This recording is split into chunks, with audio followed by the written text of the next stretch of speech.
Assalamualaikum warahmatullahi wabarakatuh.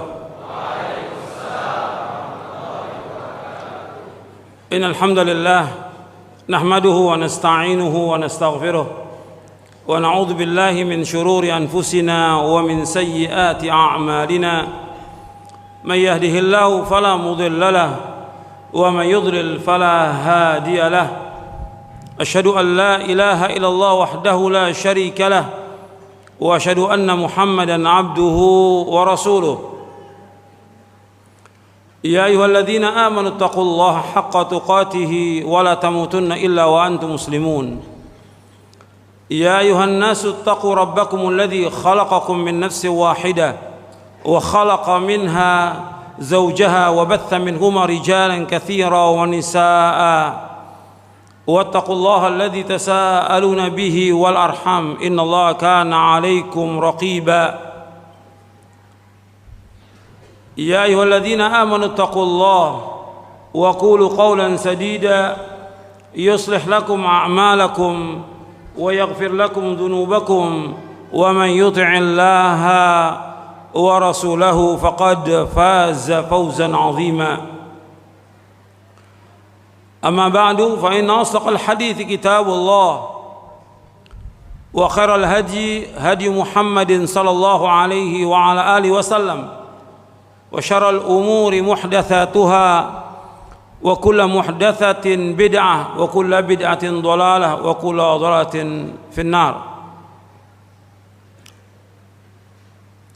Ayolah ikhwah a'azakumullah, kepada bapak, ibu-ibu, ikhwan dan akhwat, dan kepada seluruh yang hadir yang mudah-mudahan dirahmati oleh Allah SWT, diberikan keberkahan oleh Allah SWT. Kita bersyukur kepada Allah atas semua nikmat yang Allah karuniakan kepada kita, nikmat Islam, nikmat iman, nikmat sehat, nikmat afiat, nikmat dijauhkan oleh Allah dari berbagai macam malapetaka, nikmat diberikan hidayah di atas Islam dan sunnah, nikmat diberikan hidayah taufik untuk selalu dan senantiasa menuntut ilmu syar'i yang merupakan kewajiban atas setiap muslim dan muslimah. Sebagaimana sabda Nabi SAW, talabul ilmi faridatun ala kulli muslimin. Menuntut ilmu itu wajib atas setiap muslim. Kita bersyukur kepada Allah SWT atas semua nikmat, dan nikmat yang Allah karuniakan kepada kita sangat banyak dan tidak akan dapat kita hitung. Dan nikmat yang paling besar Allah karuniakan kepada kita, kita diberikan hidayah di atas Islam dan kita diberikan hidayah di atas sunnah. Karena dua ini harus kita berpegang teguh. Karena nggak ada Islam tanpa sunnah, nggak ada sunnah tanpa Islam. Orang yang mengaku dirinya sebagai seorang muslim, dia wajib mengikuti sunnah Nabi SAW, karena ini akan membawa kepada keselamatan. Apalagi kita melihat zaman yang ada ini zaman fitnah. Fitnah semakin banyak, apakah itu fitnah syubuhat maupun fitnah syahwat. Kita wajib menjauhkan fitnah-fitnah ini. Fitnah syubuhat merusak ilmu seseorang. Fitnah syubhat merusak pemahaman seseorang. Fitnah syubhat merusak dia dalam dia beragama, meskipun dia orang yang berilmu. Kalau fitnah syahwat merusak tujuan hidup dia. Fitnah syahwat berkaitan dengan kedudukan, jabatan, harta, wanita, anak-anak. Itu merupakan fitnah asyahawat, merusak tujuan hidup seorang yang mestinya dia tujuannya hidup untuk akhirat, akhirnya hidupnya untuk dunia. Karena apa? Karena syahwat fitnah.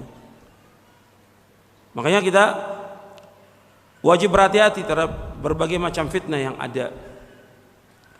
Kita harus ingat sebagai seorang muslim, tujuan hidup kita surga. Itu yang harus kita ingat, bukan dunia, surga.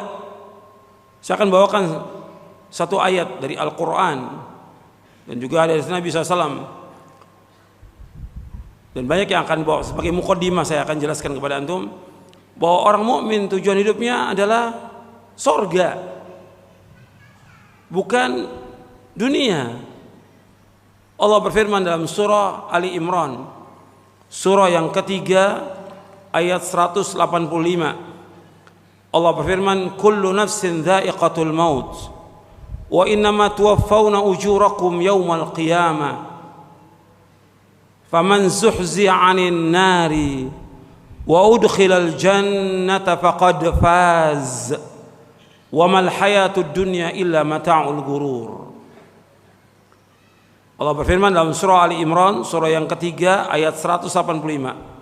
Kullu nafsin dha'iqatul maut. Setiap jiwa pasti akan mati.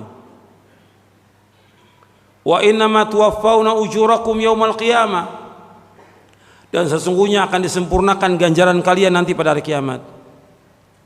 Faman zuhzi'a 'anil nari wa udkhilal jannata faqad faz. Barang siapa yang dijauhkan dari api neraka, dimasukkan ke dalam sorga, maka dia adalah orang yang sukses. Barang siapa yang dijauhkan dari api neraka, dimasukkan ke sorga, maka dia adalah orang yang sukses.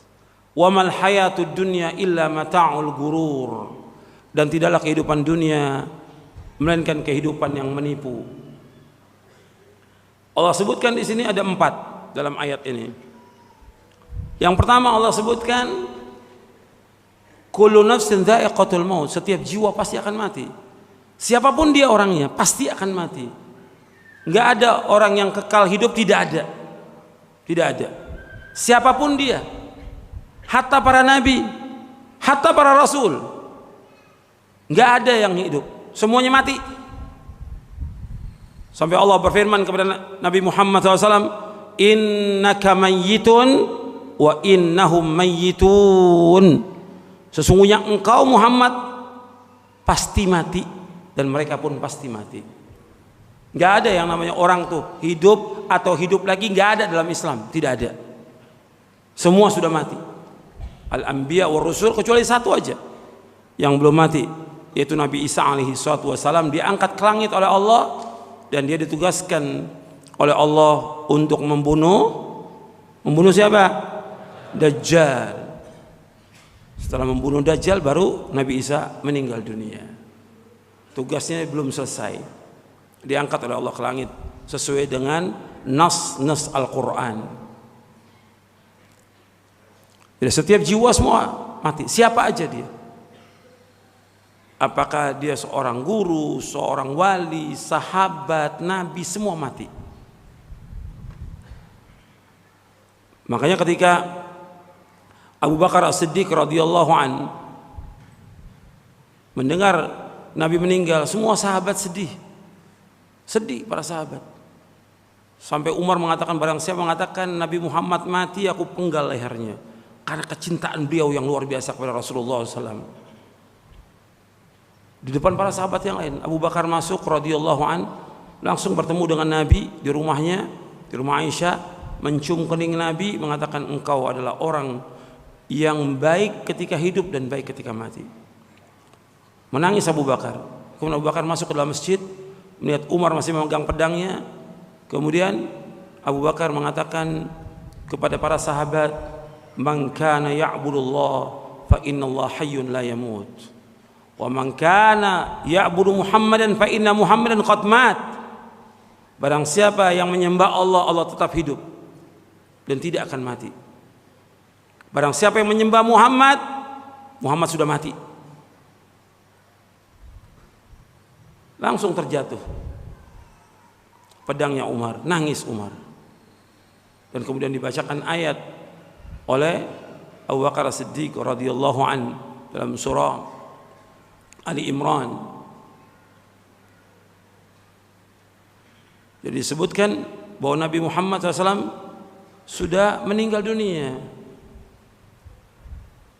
Innaka mayyitun wa innahum mayyitun. Mati sudah Rasul. Kalau sudah meninggal nggak boleh disembah. Masih hidup aja nggak boleh disembah, apalagi sudah meninggal. Ini Islam ajarannya. Demikian tauhid kepada Allah Taala. Bahwa orang yang hidup nggak bisa memberikan manfaat, nggak bisa menolak bahaya, apalagi orang itu sudah mati. Seandainya orang itu masih hidup, tidak bisa memberikan manfaat, nggak bisa menolak bahaya, kecuali siapa? Allah. Apalagi sudah meninggal, nggak bisa memberikan manfaat, nggak bisa menolak bahaya. Yang kedua, Abu Bakar membawakan ayat dalam surah Ali Imran, wa ma Muhammadun illa rasulun qad khalat min qablihi ar-rusul afa immata aw qutilan qalabtum ala aqabikum wa may yanqalib ala aqibai fala yadurullah syai'a wa sayajzillahu asy-syakirin. Tidaklah Muhammad bukan seorang rasul, dan sudah berlalu rasul sebelumnya. Apakah kalau dia meninggal dunia kalian akan berbalik kepada kekafiran? Barang siapa yang kembali kepada kekafiran tidak akan membahayakan Allah, dan Allah akan memberikan ganjaran kepada orang-orang yang bersyukur. Menangis para sahabat. Benar, Rasul sudah meninggal dunia, dimandikan, dikafankan, dikuburkan di rumahnya. Yang kedua, Allah sebutkan dalam ayat ini, wa innama tuwaffawna ujurakum yaumal qiyamah. Sesungguhnya kalian disempurnakan ganjaran kalian pada hari kiamat nanti. Arti dunia ini bukan tempatnya ganjaran. Orang akan diberikan ganjaran nanti pada hari kiamat dengan sempurna. Di dunia diberikan. Orang berbuat kebaikan dibalas berapa? Orang berbuat kebaikan dibalas berapa? 10 sampai 700 kali lipat. Tapi sempurnanya ganjaran kapan? Nanti di akhirat. Orang berbuat kejelekan dibalas atau tidak? Dibalas. Tapi sempurnanya pembalasan itu kapan? Nanti di akhirat.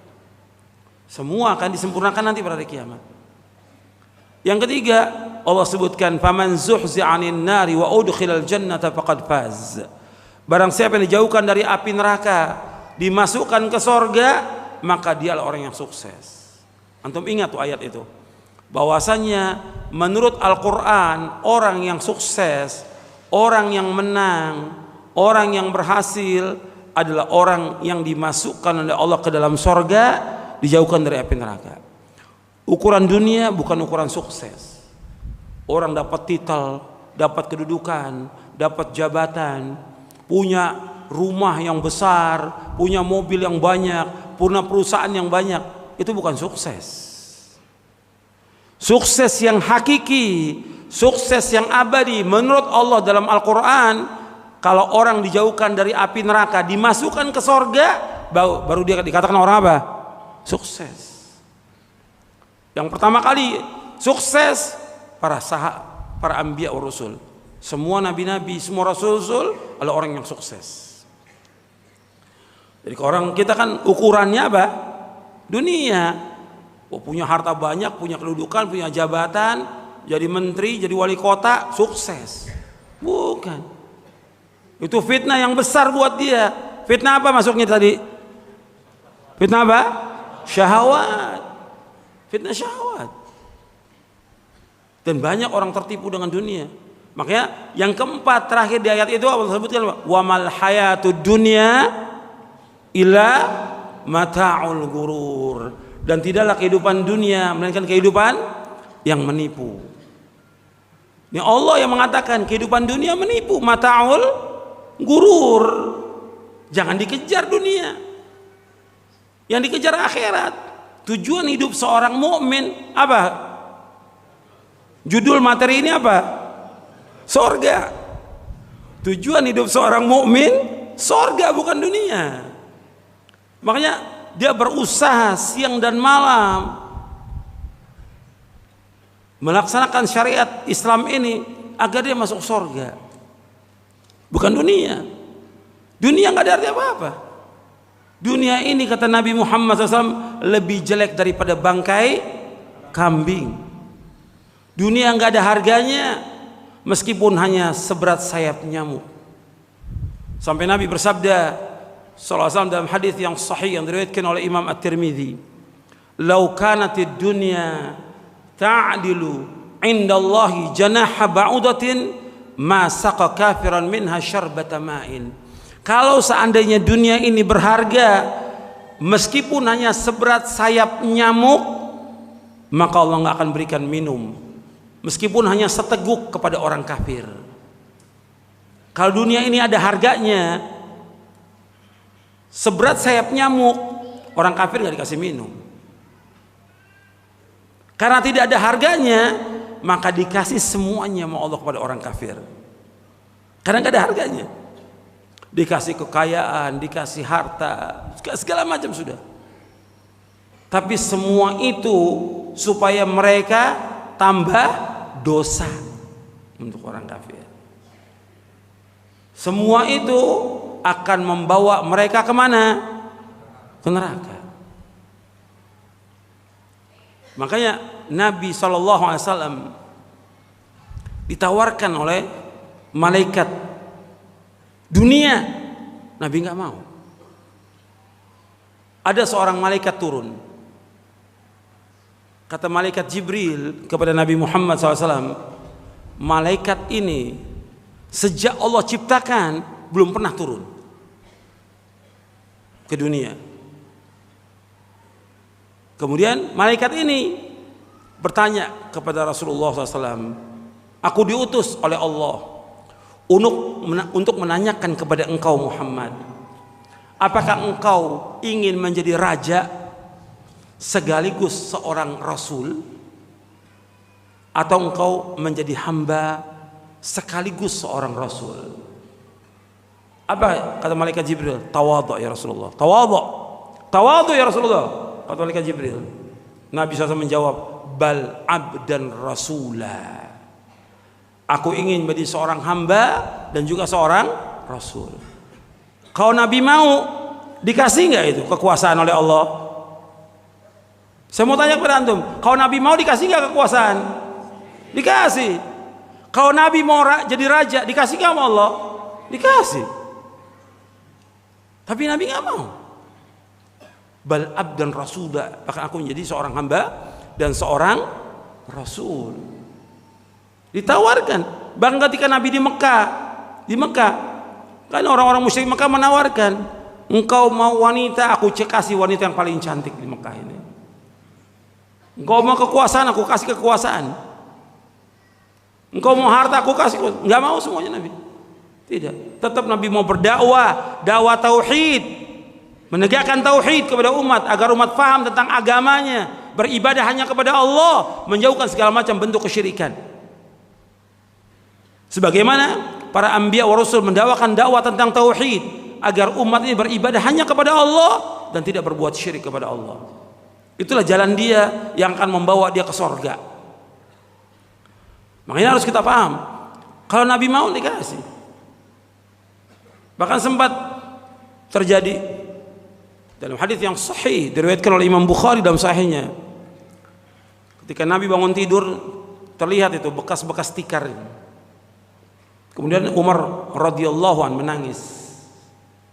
Ya Rasulullah, engkau seorang rasul, seorang nabi, pemimpin dunia dan akhirat. Sedangkan orang-orang Persia, Romawi dengan kerajaan yang luar biasa, engkau seperti ini. Nangis Umar. Apa kata Nabi SAW? Ama tardo an takuna lahumud dunya walana al-akhirah? Kata Nabi, apakah engkau tidak redho dunia buat mereka orang-orang kafir, akhirat buat kita? Kalau orang yang beriman milih yang mana? Kalau orang yang akalnya waras milih yang mana? Akalnya waras milih yang mana? Milih akhirat. Dunia orang hidup berapa tahun? 60-70 tahun. Akhirat jutaan tahun dan tanpa tidak terhingga. Orang yang beriman kepada Allah dan hari akhir, orang yang akalnya waras, dia akan pilih apa? Akhirat, bukan dunia. Akhirat yang dia pilih, bukan dunia. Kalau orang yang tidak waras dan tidak beriman, yang dipilih oleh dia apa? Dunia. Mata'ul gurur kata Allah tadi. Kehidupan menipu. Orang yang beriman yang dipilih apa? Akhirat tujuannya. Akhirat. Tujuan hidup seorang mukmin akhirat. Maka dalam riwayat yang lain juga Nabi bersabda, tilka ummatun ujjilat thayyibatun fil hayatid dunya. Mereka orang-orang kafir adalah orang-orang yang disegerakan oleh Allah. Kebaikan dunia, di akhirat nggak dapat apa-apa. Maka Allah sebutkan dalam beberapa ayat Al-Quran, orang-orang kafir mereka berbuat kebaikan. Bukan orang kafir itu nggak pernah berbuat kebaikan. Ada orang yang nolong gempa, jadi gempa dia nolong, kasih makan. Ada nggak yang kasih makan? Bawa sepesawat ngasih makan orang kafir. Nolong orang yang kena tsunami, nolong fakir miskin, bikin panti asuhan, ngasih sumbangan ke pondok pesantren. Ada nggak orang kafir begitu? Ada. Tapi nggak dapat apa-apa dia. Di dunia dibalas oleh Allah, tapi di akhirat tidak. Allah berfirman, wa qadimna ila ma amilu min amalin faj'alnahu haba'an manthura. Kami hadapkan seluruh amalan mereka, kami jadikan seperti debu-debu yang berterbangan. Nggak ada nilainya. Karena orang kafir dengan nas Al-Quran, tempatnya mereka di mana? Orang kafir yang dia mati dalam kekafiran, menurut nas Al-Quran tempatnya di mana? Neraka. Jelas. Allah berfirman dalam surah Al-Bayyinah, innal ladzina kafaru min ahlil kitabi wal musyrikina fi nari jahannam khalidina fiha ulaika hum syarrul bariyah. Sesungguhnya orang-orang kafir dari ahlul kitab dan kaum musyrikin, tempat tinggal mereka di neraka jahanam. Mereka kekal di dalamnya selama-lamanya, dan mereka, kata Allah, sejelek-jelek makhluk di muka bumi ini. Orang kafir yang dia mati dalam keadaan kafir. Orang kafir yang mati dalam keadaan kafir, tempat tinggalnya, kata Allah, di mana? Neraka, kekal dalam neraka. Penyesalan mereka kapan adanya? Penyesalan orang kafir kapan? Ketika masuk di neraka. Manfaat atau tidak? Manfaat atau tidak? Tidak. Orang beriman jangan seperti orang kafir. Orang beriman hidup ini digunakan terus untuk ibadah kepada Allah. Habiskan waktu kita untuk ibadah kepada Allah. Yang kita cari sorga, semua niatkan karena Allah, bukan mencari dunia. Dunia pasti akan datang dan pasti akan dikasih. Yang disuruh cari oleh Allah, dunia atau akhirat? Allah berfirman, wabtaghi fi ma ataqallahu daral akhirah wa la tansa nasibaka minad dunya. Dalam surah Al-Qasas Allah mengatakan, hendaklah kamu cari apa yang Allah sediakan bagi kamu di akhirat, cuma jangan lupa dunia. Tapi tujuan kita akhirat. Dunia tetap wajib kita cari. Orang cari nafkah, kerja, usaha, wajib. Nggak boleh bergantung pada orang lain. Tapi tetap hidupnya dia, seluruh waktunya dia untuk ibadah kepada Allah, untuk mencari sorga. Tinggal dia harus pandai-pandai mengatur waktu. Harus pandai-pandai mengatur waktu. Jangan seperti orang kafir. Orang kafir dari mulai pagi sampai kapan? Sampai sore kerja. Sore sampai malam kerja. Udah gitu sampai pagi lagi kerja. Orang kafir. Orang beriman tidak. Cukup berapa jam aja dia kerja atau usaha. Sisanya untuk istrinya, untuk anaknya, untuk orang tua, untuk ngaji, untuk nuntut ilmu, untuk baca Al-Quran, untuk berbuat baik pada orang tua. Itu orang beriman. Waktunya diatur, bukan habis buat dunia. Kalau sekarang kenyataan apa? Habis buat dunia. Karena mengikuti siapa? Mengikuti orang kafir. Nggak mungkin orang Islam bisa mengejar orang kafir, nggak mungkin. Kita hidup untuk akhirat, mereka hidup untuk apa? Dunia. Salah kalau kita kemudian bagaimana kita mengejar orang kafir? Nggak mungkin kita kejar orang kafir.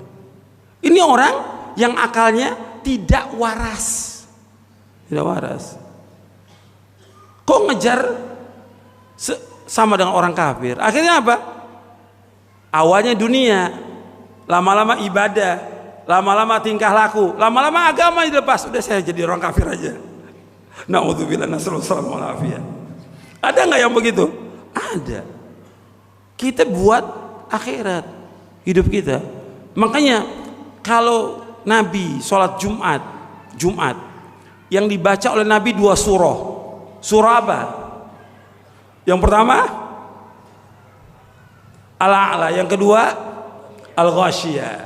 Di surah Al-A'la Nabi membaca ayat bal tu'thirunal hayatad dunya wal akhiratu khairu wa abqa. Setiap Jumat Nabi ingatkan tuh dengan ayat itu. Bal tu'thirunal hayatad dunya, bahkan kalian lebih utamakan kehidupan dunia. Padahal akhirat lebih baik dan lebih kekal. Jutaan kali dari dunia.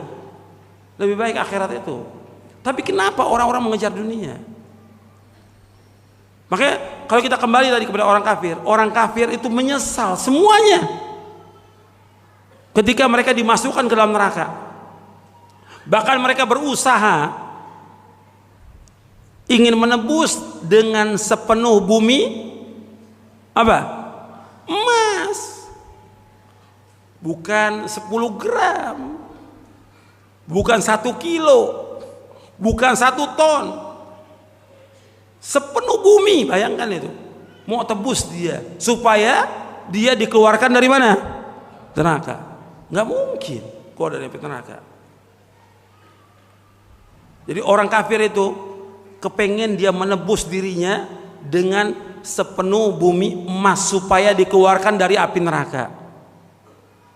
Innal ladzina kafaru wa matu wa hum kuffarun fala yuqbala min ahadi mil'ul ardi dzaba wa la yuftara bi ulaika lahum adzabun alim wa ma lahum min nasirin. Dalam surah Ali Imran ayat 91. Sesungguhnya orang-orang kafir dan mereka mati dalam kekafiran nggak akan diterima oleh Allah meskipun mereka menembus dengan sepenuh bumi emas. Bagi mereka azab yang pedih dan tidak ada penolong bagi mereka. Orang kafir yang mati dalam kafir, tempat tinggalnya dalam neraka, kekal dalam neraka selama-lamanya. Rugi. Kita orang beriman jangan seperti orang kafir. Kita hidup kita tujuannya akhirat. Sekarang apa aja yang bisa masukkan kita dalam surga? Banyak. Saya akan sebutkan beberapa aja. Karena kita hidup kita untuk akhirat, untuk surga. Apa aja yang masukkan seorang ke dalam surga? Yang pertama kali Islam. Harus masuk Islam. Kata Nabi SAW dalam hadis yang sahih yang diriwayatkan oleh Imam Bukhari dan Muslim, la yadkhulul jannata illa nafsun muslimah, kata Nabi. Tidak masuk surga kecuali orang muslim. Muslim baru masuk surga. Kalau kafir haram bagi dia surga. Orang kafir nggak akan masuk surga. Orang kafir tempatnya di neraka. Nasnya tadi sudah dibacakan dalam surah Al-Bayyinah dan beberapa ayat lagi yang lainnya. Jadi orang ingin masuk surga harus jadi Islam. Islam dulu. Kemudian yang kedua, kalau orang ingin masuk surga tidak sekedar Islam, tapi dia harus berpegang teguh kepada Quran dan Sunnah. Sebab Nabi jamin orang yang berpegang teguh pada Quran dan Sunnah dia nggak akan sesat selama-lamanya. Harus berpegang teguh pada Quran dan Sunnah. Kata Nabi SAW, taraktu fikum amrayni lan tadillu ma tamassaktum bihima kitaballah wa sunnati. Aku tinggalkan oleh kalian 2 perkara yang kalian tidak akan tersesat selama kalian berpegang dengan 2 perkara itu, yaitu kitabullah dan sunnahku. Tapi yang perlu kita ingat yang ketiga, bahwa Quran dan Sunnah itu harus kita pahami dengan pemahaman para sahabat. Quran dan Sunnah itu harus kita pahami dengan pemahaman sahabat. Karena apa? Karena Allah sudah menyebutkan bahwa para sahabat semuanya dijamin dengan sorga. Kita harus ikut jejak para sahabat. Kita wajib mengikuti cara beragamanya para sahabat supaya kita masuk sorga. Dalilnya apa? Allah berfirman di dalam surah At-Taubah surah 9 ayat 100. At-Taubah, antum catat surah 9 ayat 100. Allah berfirman was-sabiqunal awwalun minal muhajirin wal ansar walladzina ittaba'uhum bi ihsanin radhiyallahu anhum wa radu an wa 'adalahum jannatin tajri tahtaha an-naru khalidina fiha abada dzalikal fawzul 'azim. Generasi yang pertama dari umat ini dari kalangan muhajirin dan ansar dan orang-orang mengikuti mereka dengan kebaikan. Allah redho kepada mereka, mereka pun redho kepada Allah. Allah sediakan bagi mereka surga-surga yang mengalir di bawahnya sungai-sungai yang mereka akan kekal dalamnya selama-lamanya. Itulah kemenangan yang besar, kesuksesan yang besar kalau orang sudah dimasukkan ke dalam surga. Makanya kita wajib berpegang teguh pada Quran Sunnah, mengikuti pemahaman para sahabat. Harus kita mengikuti cara beragama mereka. Karena ini jalan selamat. Nabi sallallahu alaihi wasallam ketika menyebutkan umat Islam ini akan berpecah menjadi 73 golongan, kata Rasulullah. Yang 72 kata Nabi masuk ke mana? Neraka. Satu yang masuk surga. Dalam hadis yang sahih yang diriwayatkan oleh Imam Ahmad, Abu Daud, Tirmidzi dan yang lainnya, Nabi bersabda sallallahu alaihi wasallam, "Sataftariku ummati ala 73 millah." Sataftariku ummati ala 73 firqah kulluha finnar illa wahidah. Qalu man hum ya Rasulullah? Qala al jamaah. Kata Nabi, umatku akan berpecah menjadi 73 golongan. 72 masuk neraka, satu yang masuk surga. Siapa satu yang masuk surga? Kata Nabi, al jamaah. Ini hadis riwayat Imam Abu Dawud, Tirmidzi dan yang lainnya. Dalam riwayat Imam Tirmidzi dan Al-Hakim dijelaskan lagi satu yang masuk surga itu. Penjelasan dari kata al-jamaah, Nabi menjelaskan ma ana alaihi al-yauma wa ashabi, yaitu orang yang mengikuti aku dan para sahabatku. Orang mengikuti aku dan para sahabatku. Artinya Nabi menjamin keselamatan bagi orang-orang yang berpegang teguh kepada Quran was sunnah menurut pemahaman para sahabat, dijamin oleh Rasulullah SAW dengan masuk surga. Berarti kita harus mengikuti jejaknya para sahabat. Gak boleh kita berpaling dari cara beragamanya mereka, karena mereka kata Nabi SAW, khairun nasi qarni thumma alladhina yalunahum thumma alladhina yalunahum. Hadis ini disepakati oleh Imam Bukhari, Muslim, tapi hadis ini mutawatir karena diriwayatkan oleh Imam Ahmad, Bukhari, Muslim, Abu Daud, Tirmidzi, Nasai, Ibnu Majah dan yang lainnya. Mutawatir di sini. Kata Nabi, khairun nasi qarni. Dalam riwayat yang lain, khairu ummati qarni. Dalam riwayat yang lain sebutkan khairukum qarni. Sebaik-baik kalian, sebaik-baik umatku, sebaik-baik manusia pada zamanku ini. Kalau zaman Nabi siapa? Sahabat yang bertemu dengan Nabi dan orang beriman dan wafat dan orang beriman.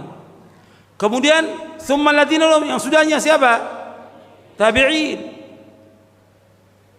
Tsumma alladziina, kemudian yang sudahnya yaitu tabi'ut tabi'in. 3 generasi yang terbaik.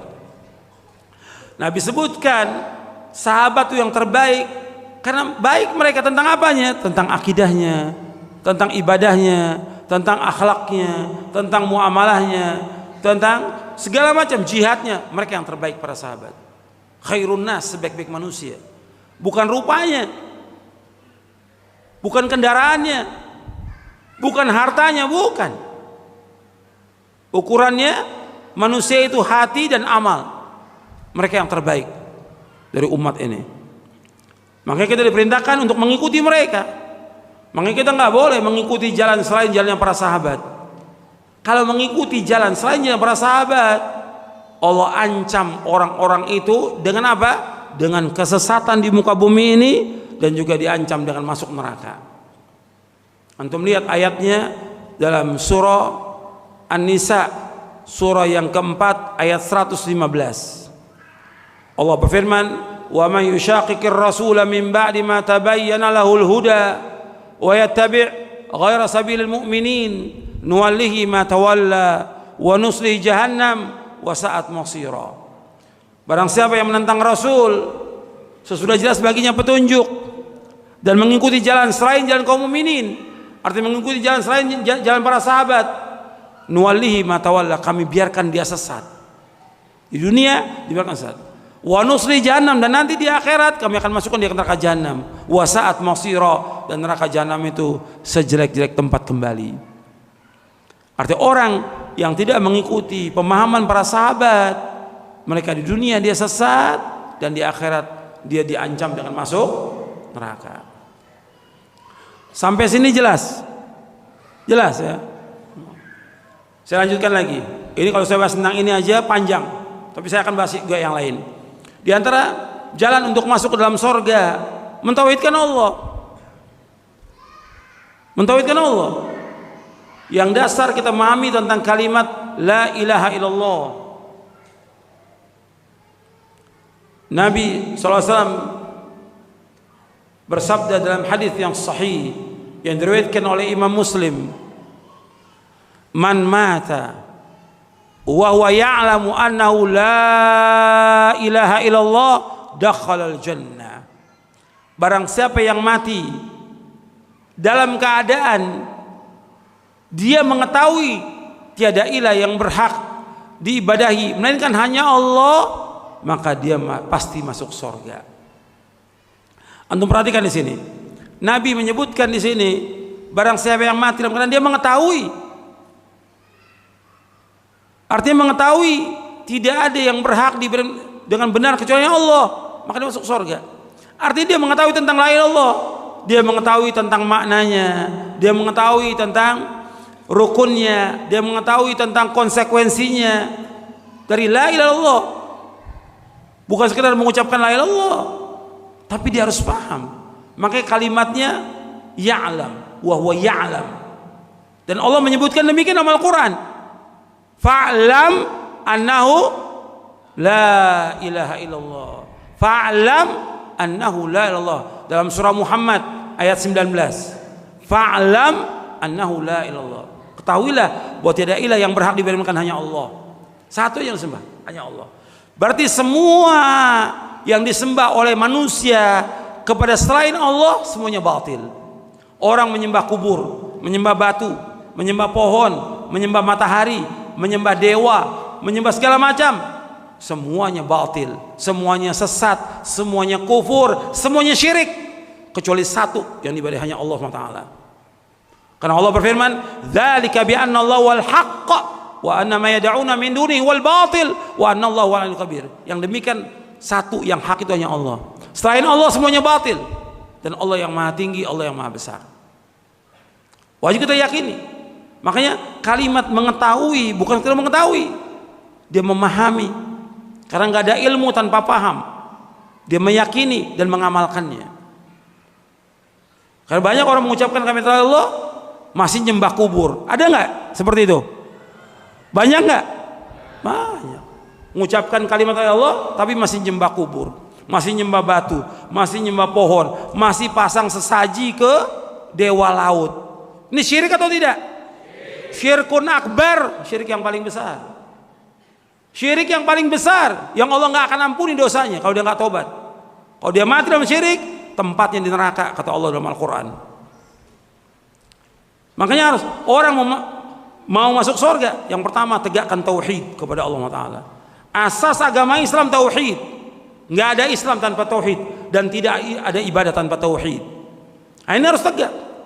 Makanya ketika dia mengucapkan kalimat la ilaha illallah, berarti ada dua rukun dalam la ilaha illallah. Apa rukunnya? Yang pertama nafi, yang kedua itsbat. Artinya dia wajib menafikan, meniadakan, mengingkari semua yang disembah oleh manusia kepada selain Allah. Diwajib ingkari. Dan dia wajib menetapkan ibadah itu hanya kepada Allah saja, tidak boleh yang lain. Karena Allah yang menciptakan hanya satu, selain Allah semua makhluk. Allah yang berkuasa, Allah yang memberikan nikmat rezeki kepada seluruh makhluk ini. Allah yang mengatur semua alam semesta, Allah yang menghidupkan, Allah yang mematikan, Allah yang membangkitkan manusia nanti di padang mahsyar. Dan Allah juga yang masukkan manusia, apakah dia ke sorga atau dia ke neraka. Allah yang berkuasa. Makanya kita wajib mengingkari semua yang disembah oleh manusia selain Allah, dan kita wajib menafikan hanya Allah saja yang wajib diibadahi. Ini tauhid. Makanya Nabi bersabda dalam hadis yang lain yang diriwayatkan juga oleh Imam Muslim, "Man mata la yusyriku billahi syai'an dakhala jannah." Barang siapa yang mati dalam keadaan tidak menyekutukan Allah dengan sesuatu, maka dijamin dia masuk surga. Jadi bukan sekedar mengucapkan la ilaha illallah, bukan.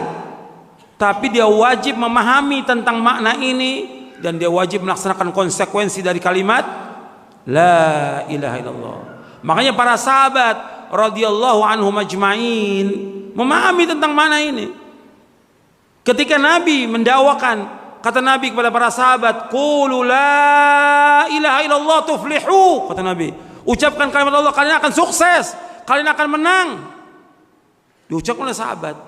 Sahabat tahu kalau sudah mengucapkan kalimat ini, mengingkari semua patung-patung, mengingkari semua sesembahan dengan Allah, mengingkari kubur-kubur yang sembah, mengingkari pohon-pohon yang sembah, diingkari semuanya.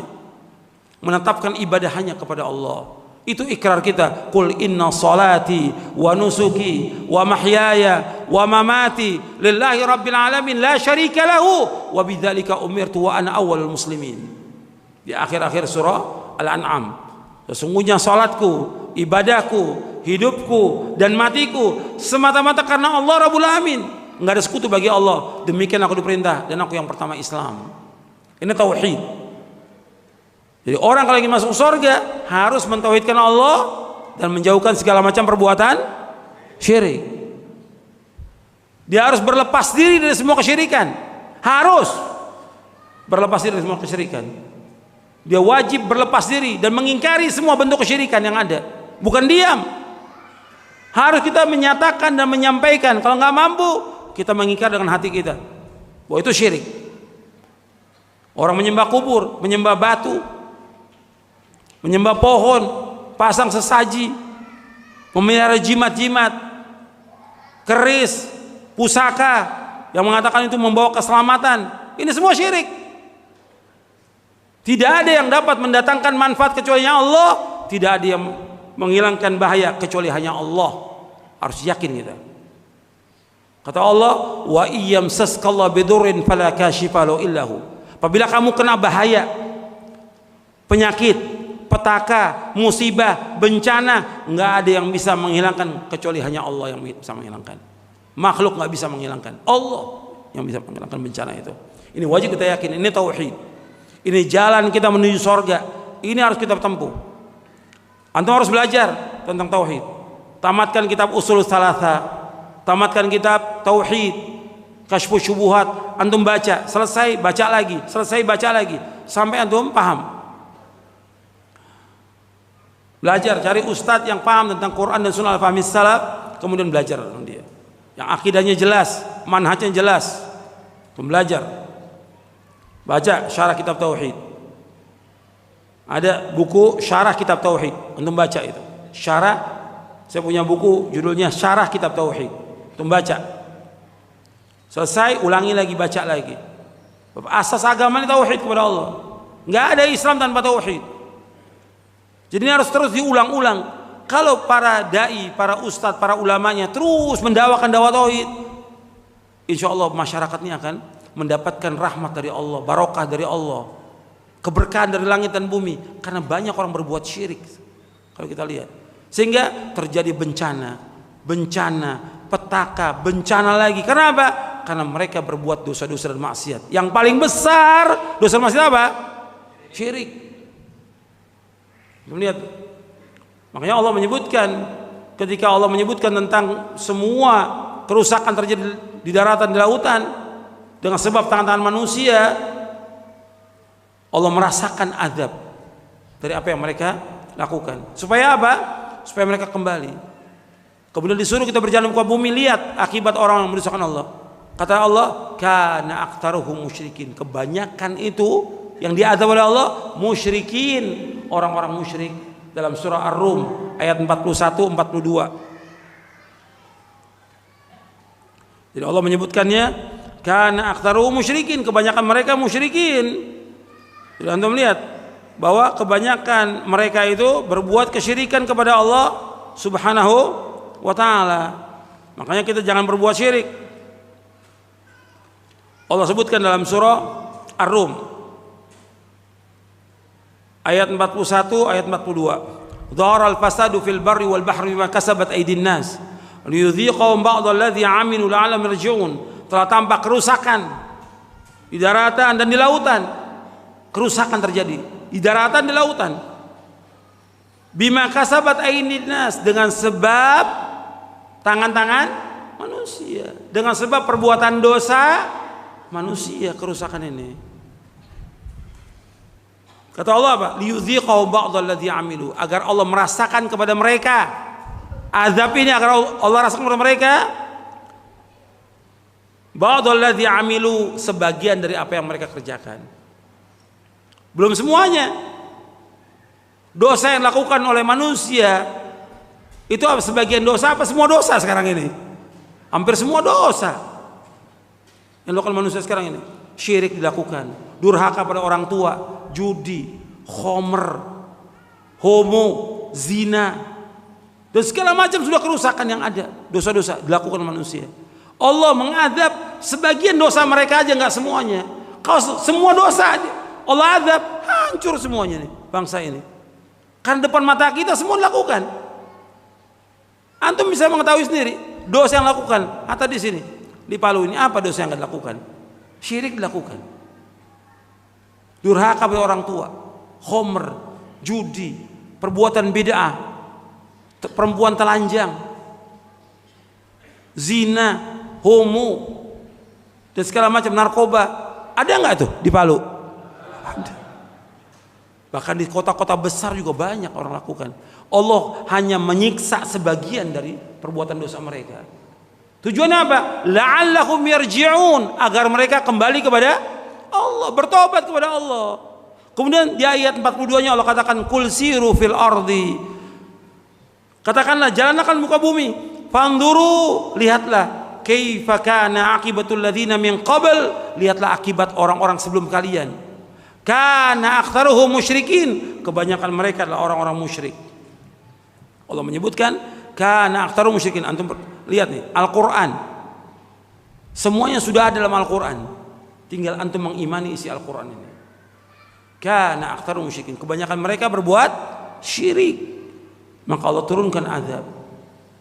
Umat-umat sebelumnya Allah azab mereka dengan sebab perbuatan syirik mereka. Jadi pelajaran buat kita semuanya, jangan sampai kita berbuat syirik, jangan sampai keluarga kita berbuat syirik, jangan sampai anak cucu kita berbuat syirik. Makanya Nabi Ibrahim AS terus mendakwakan orang tuanya, terus mendakwakan juga kaumnya agar mereka mentauhidkan Allah dan menjauhkan syirik. Tapi mereka nggak mau. Setelah mereka nggak mau, Ibrahim mengambil sikap berlepas diri dari mereka semuanya. Sikap itu penting dalam kita beragama, ini penting. Banyak umat Islam nggak punya sikap. Iya tidak? Pada kaum musyrikin orang berbuat syirik malah ikut. Banyak umat Islam yang ikut dalam perayaan kesyirikan? Banyak. Punya sikap, nggak boleh membantu, nggak boleh ucapkan selamat. Apalagi nanti ketika Natal, nggak boleh ucapkan selamat Natal, nggak boleh. Atau membantu dengan satu butir telur, nggak boleh. Hatta itu orang tua kita nggak boleh. Ada sikap orang beriman itu. Makanya Nabi Ibrahim punya sikap, mengatakan kepadanya, wa idz qala Ibrahimu li abi wa qaumihi innani bara'un mimma ta'budun illa alladhi fatarani fa innahu sayahdin wa ja'alaha kalimatan baqiyatan fi 'aqibi la'allahum yarji'un. Ingat tatkala Ibrahim berkata kepada bapaknya dan kaumnya, aku berlepas diri dari apa yang kalian sembah selain Allah, kecuali satu zat, yaitu Allah yang telah menciptakan aku, yang tetap aku loyal dan cinta hanya kepada Allah. Allah jadikan kalimat ini, kalimat la ilaha illallah, sebagai kalimat yang kekal pada anak cucunya, agar mereka kembali kepada kalimat ini. Jadi ini kepada semua ikhwan dan akhwat, perhatikan nih kalimat tauhid la ilaha illallah. Kemudian yang antara lagi yang memasukkan manusia ke sorga, ya semua amal-amal soleh. Yang paling besar dari amal soleh selain tauhid, sholat. Sholat memasukkan manusia ke sorga, sholat. Makanya harus betul-betul kita perhatikan tentang masalah sholat ini, nggak boleh tinggalkan. Tiang agama sholat ini. Dan yang pertama kali dihisab di hari kiamat apa? Sholat. Kalau sholatnya baik, semua amalnya baik. Kalau sholatnya jelek, semua amalnya baik. Awwalu ma yuhasabu bil abdi yaumal qiyamati as-shalah. Idza saluhat saluha saru amali wa idza fasadat fasada sairu amali. Yang pertama dihisab hari kiamat masalah sholat. Kalau sholatnya baik, seluruh amalnya akan baik. Kalau sholatnya jelek, seluruh amalnya akan jelek. Ukurannya sholat, bukan sekedar sholat, tapi antum sholat pada waktunya. Antum sholat sesuai dengan contoh Nabi SAW. Sallu kama ra'aitumuni usolli. Sholatlah kalian sebagaimana kalian melakukan sholat. Tumakninanya, jaga tumakninanya. Ini jalankan supaya kita masuk ke dalam surga. Sholat, tiang agama sholat. Yang pertama dihisab hari kiamat sholat. Dan Allah merintahkan agar kita menjaga diri kita, keluarga kita dari api neraka. Yang pertama kali sholat, tauhid dan sholat. Makanya ketika sahabat Mu'ad dikirim ke Yaman, disuruh untuk mendakwakan pertama kali tauhid. Yang kedua sholat, baru yang ketiga zakat. Sholat. Ini harus perhatikan ini. Masalah sholat, masalah penting, dan kita harus berusaha bagaimana menegakkan sholat yang 5 waktu dengan benar, dengan khusyuk, tumanina. Kemudian diantara amal yang masukkan manusia ke surga lagi, yaitu kita mengamalkan sunnah-sunnah Nabi SAW. Sunnah-sunnah Nabi, baik yang wajib maupun sunnah, ini kita berusaha untuk melaksanakannya. Karena Nabi menjamin dengan surga, dan banyak riwayatnya. Contoh teladan kita Rasulullah SAW, kita wajib meneladani beliau, ittiba' kepada beliau. Kalau kita ingin dicintai Allah, ittiba' kepada Rasulullah SAW, mengikuti sunnah Nabi. Sebab orang yang menyalahi sunnah Nabi, menyalahi perintahnya Nabi, tidak ikut kepada Nabi Muhammad SAW, maka diancam mereka dengan adab yang pedih. Jadi kebalikannya, orang yang taat kepada Nabi, melaksanakan sunnah Nabi, jaminannya apa?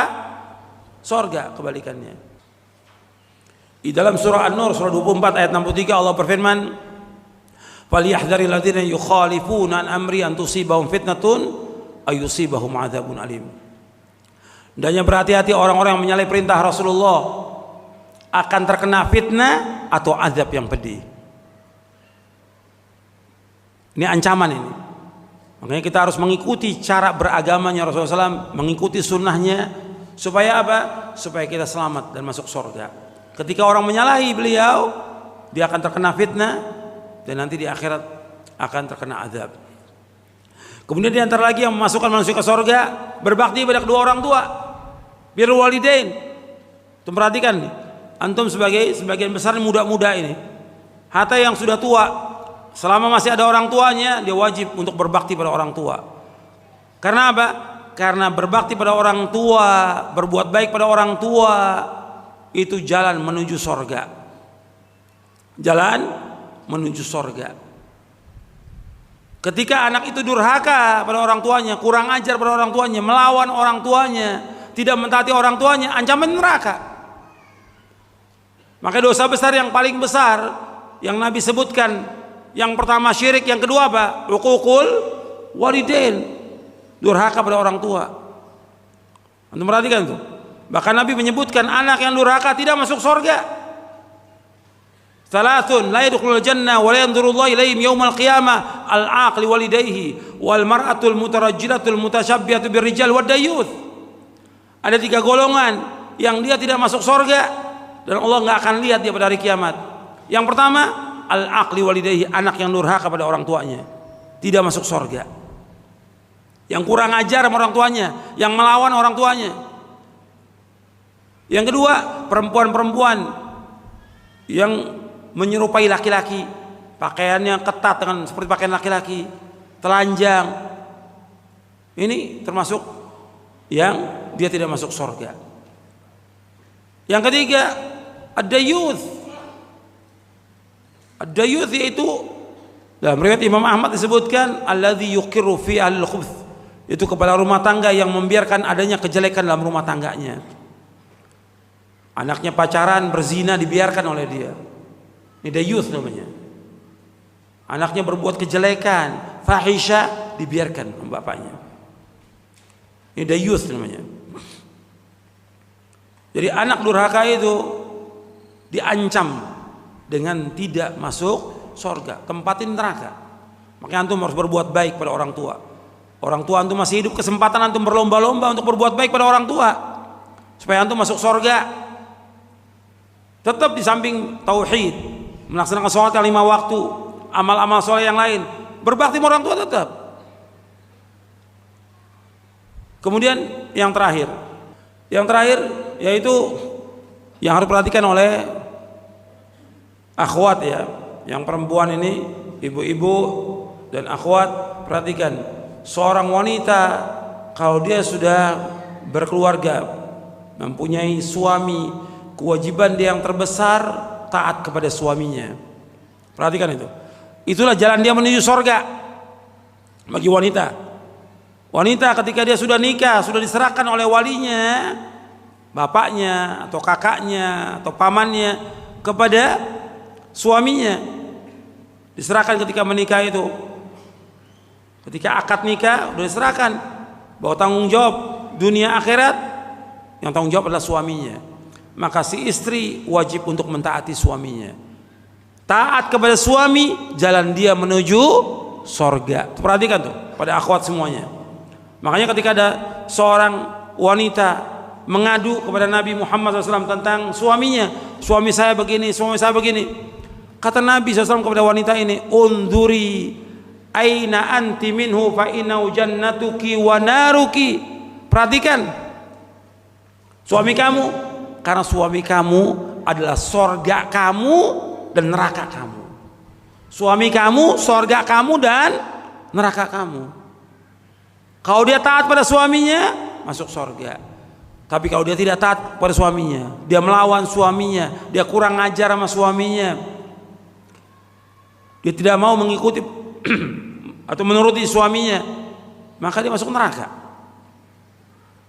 Makanya untuk wanita, tugas dia nggak berat, ngurusin rumah tangga suaminya dan anak-anaknya. Allah menyuruh wanita tempatnya di mana? Di masjid, di jalan, di mall, atau di mana wanita tempatnya?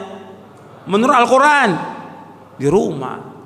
Allah yang suruh perempuan di rumah. Waqarna fi buyutikunna wala tabarrajna tabarrujal jahiliyatil ula. Adalah kalian wanita diam di rumah kalian. Jangan kalian terbuka seperti laki-laki. Jangan seperti kalian terbuka seperti orang-orang jahiliyah, perempuan jahiliyah. Ini Islam anjurkan. Dan Allah yang menciptakan, Allah yang maha tahu tentang wanita. Makanya Nabi menyebutkan SAW, kalau wanita itu melaksanakan sholat, puasa, menjaga kehormatan dan taat kepada suaminya, surga. Kata Nabi SAW dalam hadis yang sahih, Nabi SAW bersabda, idza shallatil mar'atu khamsaha wa shamat syahraha wa hassanat farjaha wa ata'at ba'laha dakhalatil jannah min abwabil jannati sya'at. Apabila seorang wanita salat yang 5 waktu, puasa di bulan Ramadan, dia menjaga kehormatannya dan dia mentaati suaminya, maka dia masuk surga dari pintu surga mana yang dia kehendaki. Wanita taat pada suaminya, jaminannya surga. Maka itu harus perhatikan itu. Itu jalan menuju surga. Dan juga termasuk kita sekarang ini nuntut ilmu juga jalan menuju surga. Kalau antum terus nuntut ilmu dan belajar terus agama ini, memahami Quran Sunnah, pahami salaf, terus nuntut ilmu, maka jalan antum menuju surga. Nabi bersabda, Rasulullah, "Wa man salaka tariqan yaltamisu fihi ilman, sahhalallahu bihi tariqan lil jannah." Wa man salaka tariqan yaltamisu fihi ilman, sahhalallahu lahu bihi tariqan lil jannah. Barang siapa yang berjalan untuk menuntut ilmu, maka Allah akan mudahkan jalannya ke surga. Saya pikir itu yang bisa saya sampaikan, dan juga waktu sudah larut malam. Kita sudah terima kasih karena pengurus masjid sudah memberikan kesempatan bagi kita untuk ngaji. Mudah-mudahan mereka dapat ganjaran, kita pun dapat ganjaran. Kurang lebihnya saya mohon maaf. Wassalamualaikum warahmatullahi wabarakatuh. Subhanakallahumma bihamdik, asyhadu an la ilaha illa anta astaghfiruka wa atubu ilaik. Assalamualaikum warahmatullahi wabarakatuh.